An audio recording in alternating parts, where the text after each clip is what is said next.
আসসালামু আলাইকুম। আজকে আমরা সবাই মিলে আসলাম আমাদের এক রিলেটিভসের বাসায়। আমরা এসে দেখি সবাই খাওয়া দাওয়া শুরু করে দিয়েছে। আমাদের আসতে যেহেতু অনেকটাই লেট হয়ে গিয়েছে, তাই সবাই খেতে বসে পড়েছে। সবাই একসাথে হলে কিন্তু অন্যরকম মজা। আমরাও খেতে বসে পড়লাম। সবসময় আমি আয়াত ও আসিনকে খাইয়ে পরে খাই, তাই ওদের খাওয়ানো শুরু করলাম। কাচ্চিটা আমার বাচ্চারা খুবই পছন্দ করে। যেহেতু ওরা অসুস্থ ছিল, তাই ওরা ওইরকমভাবে খেতে পারে নাই। ওদের চেহারা দেখে বোঝা যাচ্ছে যে ওরা কতটা অসুস্থ। বিশেষ করে ওয়াসিনটা বেশি অসুস্থ, ওর মুখে ঘা হয়েছে, এই জন্য খেতে পারে না কোনো কিছু। ওরা খাওয়া দাওয়া শেষ করে ফেললো তাড়াতাড়ি করে, যেহেতু অসুস্থ তাই সেরকমভাবে খায় নাই। এদিকে ওয়াসিন ঘুমিয়ে গেছে।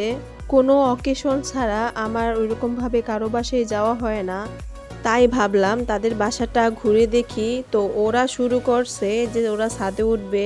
ওদেরকে তো আর একা ছাদে উঠতে দেওয়া যায় না, তাই আমরা সবাই মিলেই ছাদে উঠলাম। এই দুটো হচ্ছে আয়াতের কাজিন, তারা ছাদে উঠে খুবই মজা করতেছে। তারপর আমি সবার সাথে একটু মজা করলাম যে কার কয়টা দাঁত পড়েছে সেটা দেখার জন্য। আমরা সবাই টিকটক করার প্রস্তুতি নিচ্ছি, আর এরা হচ্ছে আমাদের টিকটকের মাস্টার। তারা দেখিয়ে দিচ্ছে কিভাবে টিকটক করতে হবে। আমাদের ভিডিও ভালো লাগলে লাইক, কমেন্ট অ্যান্ড শেয়ার করবেন। আল্লাহ হাফেজ।